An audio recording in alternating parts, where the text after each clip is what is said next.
Nshuti mwene data, uyu munsi ndashaka ko tuganira ku kintu cyitwa gushyira igihe ku Mana ndetse n'uburyo bwo gusoma Bibiliya neza. Muri iyi si turimo yuzuyemo ibikorwa byinshi, usanga dufite akazi, abantu bafite amasomo, dufite n'ibiduhangayikisha, umuntu aba afite ibintu byinshi, yaba ari ababa mu ngo, usanga bavuga bati ngomba guteka, ngomba kujya muri ibi, gahunda ni nyinshi, ariko ugasanga umuntu izo gahunda agira buri munsi arazubahiriza, ariko akabura gahunda yagakwiye kubahiriza yo kubana n'Imana.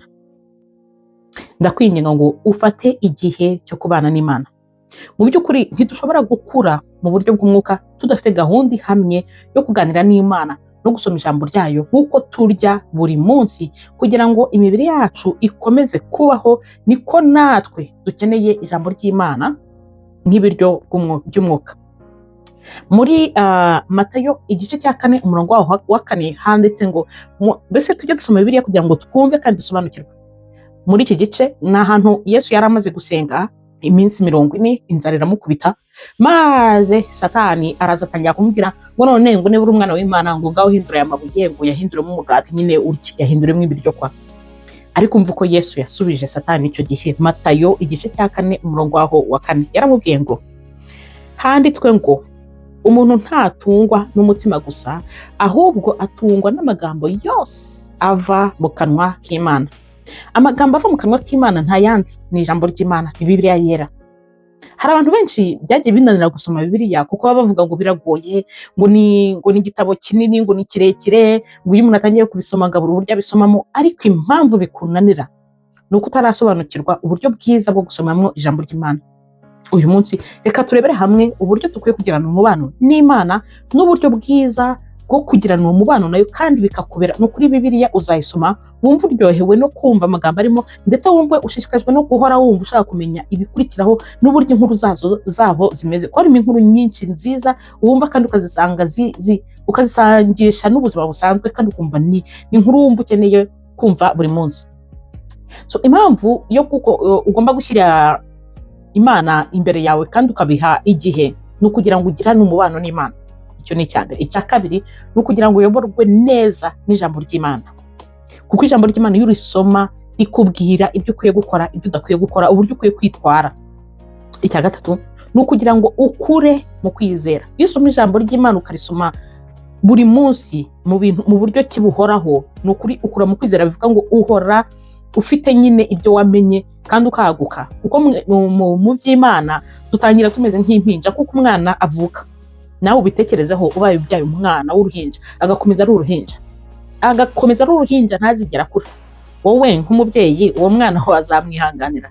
Ariko yituma aho ugomba guhindura, arira bya buri kanya, arizwa, mbese atanavuga, utazi n'ikimubabaje. Niba arwaye ararira, ntuzi ngo arababara hehe, n'impaka ngo ujyane kwa muganga. Niba ashatse guhindurirwa ararira, niba yanyararira, mbese niba ashaka amata ararira, usigara wowe uri gushakisha n'iki kiri gutuma ari kurira. Ibaze rero kubyara uwo mwana agakomeza ari uruhinja, weho bitekereza. Rero ni kimwe nko kuba mu ijambo ry'Imana, ukomeza kuba uruhinja mu ijambo ry'Imana, kubera ko uhora uri hahandi kuri rwa rwego wabayeho nirwo uhoraho, ntabwo uri gukura. Kubera iki rero udakura? Rero dukwiye kugira uburyo bwo gushyira gahunda mu buzima bwacu yo gusoma Bibiliya. Reka nkubwira, icya mbere ukwiye gukora ni uguhitamo igihe gihoraho kugira ngo ubashe gusoma iyo Bibiliya. Kandi ni ukuri ibintu ndi kukubwira nutangira kubishyira mu bikorwa uzumva biri kugenda biza.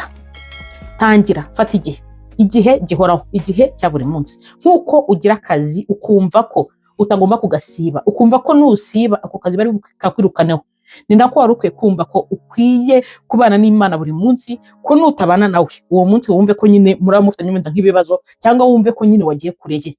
Gira igihe gihoraho. Ushobora gufata umwanya mu gitondo, niba wabyukaga amasaha akwiriye kugira ngo uhite witegura ujye mu kazi, gerageza wenda ubyukeho iminota 30 mbere yaho, ugire umwanya wo gusoma Bibiliya buri munsi. Bibe ibintu bihoraho. Tegura ahantu uzajya uhora usomera Bibiliya, ku buryo nawe ubwawe n'uzajya ugera mu rugo iwawe, niba ari gusomera, niba ari mu buriri, niba ari mu ntebe runaka, niba ari muri salo, agatebe nyine washyize ku ruhande uvuga uta hano niho nzasomera Bibiliya, nawe ubwawe n'ujya uhareba, ujye wibuka ko ari ahantu uhurira n'Imana, nyine usoma ijambo ry'Imana. Bijye bihora nyine ari nka randevu ihoraho utagomba gusiba. icya gatatu, icyo nshaka kubwira, ntukajye gusoma Bibiliya gutyo gusa. Jyana agasitiro nk'akamarikeri kazajya gasurinya ibintu wumva wasomye muri Bibiliya yawe, ukavuga uti aha hantu ndumva hari ikintu nkuyemo, aho hantu hasurinye. Ikindi, ujyana ikaramu n'agakaye nk'uri kwiga, kuko Bibiliya ni ukwiga. Noneho ujye wandika ikintu wumva ukuyemo cy'ingenzi. Noneho nunasoma, mu gihe wandika, ujye wandika uvuga uti nkuyemo iki? Ese nkuyemo kuba aha hantu hari icyaha nari mfitemo ngomba kwihana? Ese hari icyo Imana iri kunsaba gukora? Mbese hari ukuntu bivuga ngo urukundo, uhite nawe wibaza, ese abantu bose bakunda uko biri? Niba hari aho biri kuvuga kubabarira, ese abantu bose narababariye? Mbese urebe nawe niki ijambo ry'Imana ryari kukubwira mwaho ngaho. Kandi urangiza wandike n'umurongo byibura wenda ugufashije. Ikintu nshaka kuvuga aho ngaho nabwo, nujya gusoma Bibiliya ntugasome igice ngo uhite usoma wenda ngo umurongo wa mbere kugeza ku wa 10. Oya, ihangane usome igice cyose uwo munsi. Niba ari Matayo igice cya mbere, usome icyo gice cya mbere. Umunsi ukurikiyeho uzasoma icya kabiri, kuko nusoma umurongo muto y'imirongo 2-3 ntabwo uzaba wumvisha inkuru yose uko yakabaye nyine y'icyo gice. Ni byiza ko usoma igice cyose ukakirangiza mu gihe ufashe umwanya wo kugisoma, ubundi ugakora ibyo byose ndi kukubwira. Nibwo uzatangira kumva ko ijambo ry'Imana rikugumamo. Kandi noneho mu gihe usomye iryo jambo ry'Imana, mu gihe ibyo byose ubikoze, ntukabigumane wenyine. Gerageza ushake nk'umuntu wumva uwo munsi muri buganire ku ijambo nyine wasomye. Nubwo wamubwira ugasanga nk'uhamagaye muvugana, umubwira uti sha ni ukuri twari dukwiye kubabarira abaducumuyeho, kuko Imana nikidusaba, kuko hari aho Imana ivuga uti niba ari n'umuntu ugwemukiye, ibyo biyindekere aba ari njyewe ukurwanirira, aba ari njyewe umuhana. Ukajya ubwira umuntu uti umva, niba ibyo bintu umuntu yarabigukoreye mwihorere, biha Imana aba ari imwihana, mbese kugira ngo rya jambo wasomye nawe ubwawe rikugumemo. Rero urugendo rwa gahunda yo gusoma Bibiliya ni ibintu byoroshye. Ushobora gukora ku buryo icyumweru cya mbere usoma igice runaka, wenda ushobora kutakirangiza cyose bitewe n'ibice bya Bibiliya, ko hari ibice bimwe binini, usanga hari ibice bimwe binini, ugasanga hari ibindi bice bitoya. Rero ariko icyo nakujyaho inama, niba ushaka gutangira gusoma Bibiliya neza kugira ngo usobanukirwe n'ukuri Bibiliya, tangirira muri Yohana. Ni ukuri utangira usoma igice cya mbere, umunsi wa kabiri usoma icya kabiri, ariko ibyo bintu bigire randevu, gahunda. Mbese uhora ari porogaramu, nk'uko waha umuntu gahunda ukavuga uti duhurira aha, wumve ko nawe yari gahunda uhaye Imana, muzajya muhurira aho hantu ugasoma Bibiliya, kandi ukabikora muri ubwo buryo. Soma Bibiliya, ujyana agakaramu n'agakaye, wandike icyo ukuyemo, wandike icy'ingenzi, wandike iti niba aha harimo icyaha ngomba kwihana, ese aha ngaha hari icyo Imana insaba gukoramo. Mbese wumve nawe ni iki uri kugusaba muri Bibiliya, kandi nyine uvuga uti ni iki nkuriye noneho ni iki nkuriye gukosora mu byo nsomye, ni iki njyewe ubwanjye biri kumbwira, ni iki biri kunyigisha. Kandi ntujye wibagirwa no gusurinya uwo murongo, mbese nawe ubwawe wishimiye, kugira ngo n'ikindi gihe nujya usoma, nujya urambura Bibiliya, uzajya ubona hahandi wasurinye, uhita ugwa aho ngaho, uhita uvuga uti ahantu ko nahasurinye ni iki nari numvishemo. Bizajya bituma wongera usome, uhita uvuga bizajya bihora bikwibutsa rya jambo nyine wasomye.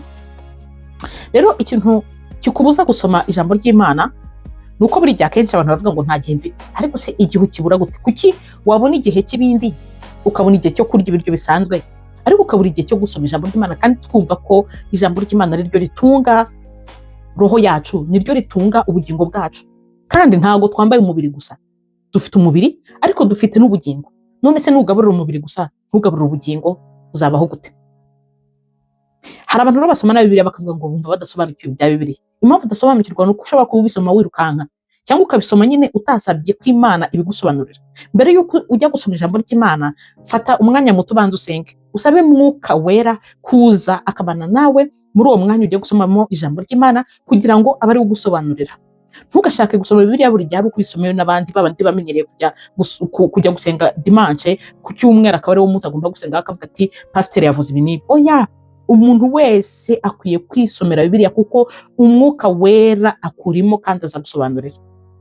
Kandi nurangiza no gusoma ijambo ry'Imana n'ukuri, ujye usoza nanone usenga, usaba Imana kugira ngo igukomeze muri rya jambo ubashije kumva, kugira ngo uryubahirize, mbese urikurikize, urigenderemo, mbese ukomeze no kuryumva, rye kuba iryo gusoma gusa ngo risigara urisomeye, ahubwo musabe kugira ngo rikomeze kubaka ubugingo bwawe. Nzi neza ko Umwuka Wera azabana nawe kandi azagukomeza, kuko azababona ko ufite ubushake, uri no kumusaba, kandi ibyo uri kumusaba nawe nibyo ashaka ko ugomba kubamo. Rero nshuti mwene data, igihe ku Mana ntabwo cyakabaye ari igihe tugira gitoya cyangwa twakabaye tubura, nk'uko abantu mu buzima n'ukuri bakunda kubura igihe bakwiye guha Imana. No, ntabwo byari bikwiye, kuko Imana urukundo dufitiye, uburyo iturinda, ntabwo ariyo twakabaye tugira iya nyuma mu buzima bwacu, ahubwo twakabaye tumugira uwa mbere. Niyo mpamvu nkwinginga kugira ngo Imana uyishyire imbere, kandi ubuzima bwawe bwose mbere y'uko umunsi, mbese mu gitondo niba bukeye, ihangane ubanze ushyire Imana imbere kugira ngo uyobore ubuzima bwawe, kuko nushyira Imana imbere n'ibindi byose uzabibona kandi bizakorohera mu buzima. Ariko nubanza ibindi, nk'abantu bakunda kubyuka agahita abyukira kuri telefone, akabyukira mu bindi, akabyuka ahamagara abashuti ababaza uko baramutse, uribaza. Banza ushyire Imana imbere, uganire n'Imana imbere, wowe ugira igihe, wenda si ukuvuga ngo kuba nkubwiye ngo abantu babyukira kuri telefone ngo abe aricyo gihe uzajya ubyuka usome Bibiliya, oya, igihe ufite umwanya. Niba uzi neza ko ku munsi, buri munsi ugira umwanya saa 9 ukaba ugira saa 10, niba ari nijoro, wowe igihe bikoroheye, ariko byibura biba ari ibintu bihoraho kugira ngo ubashe kuganira n'Imana yubake ubugingo bwawe. Wowe uzarwana no gushaka iby'ubuzima busanzwe, by'uyu mubiri twambaye, ariko ubugingo bwubakwa n'Imana, kandi ijambo ry'Imana niryo rikwiye kubaka ubugingo bwacu. Rero reka nkureke mwene data nkubwire ngo soma ijambo ry'Imana, ni ukuri kandi bibe gahunda ihoraho ukwiye kugira n'Imana. Wumve ko ari randevu utagomba kwica, nk'uko umuntu w'umuyobozi runaka agiye kuguha akazi, iyo randevu utayica ukitabira ukajya gukora ikizamini. Nk'uko ugira akazi ukumva buri munsi ubyukira igihe ukagera ku kazi ku gihe, ni ukuri ugira uwo mwanya wo kuganira n'Imana kugira ngo ujye wumva ngo iyo randevu ni randevu ihoraho, kuko uko nyine n'Imana izajya ihora izi neza ko iyo randevu muyigirana, uwo munsi izajya ibizi ngo icyo gihe muri bugirane umwanya, nayo yitegure kubana nawe muri iyo gahunda nyine ugiye kugira. So nshuti mwene data, reka rero ngusabe ukore like, kuko nukora like, abantu benshi iyo bakoze like ugakora comment, iyi nkuru YouTube ikora ku buryo nyine inkuru iyijyana nyine ikayisharinga ku bantu benshi bagiye batandukanye. Niyo mpamvu mba ngusaba kugira ngo ukore like, kugira ngo inkuru nk'iyi ngiyi niba hari undi muntu nawe yagirira umumaro, kugira ngo na YouTube mu gihe ijyana hirya hino uwo muntu nawe imugireho. Ntawamenya icyo Imana iba yadushyizemo, ni ukugira ngo n'abandi bana bayo babashe gusobanukirwa, babashe kugirirwa ubuntu bwo kumenya. Rero icyo nagusaba ni uko wakora like, ngusabe ukora na share, kugira ngo n'undi wari wese nyine wakabaye yumviye inkuru ikaba yagira ikimufasha nawe ibashe kumufasha. Kandi ngusabe ukore na subscribe niba utarayikora. Nkomeje no gushimira na buri wese wakoze subscribe. Imana iduhane umugisha.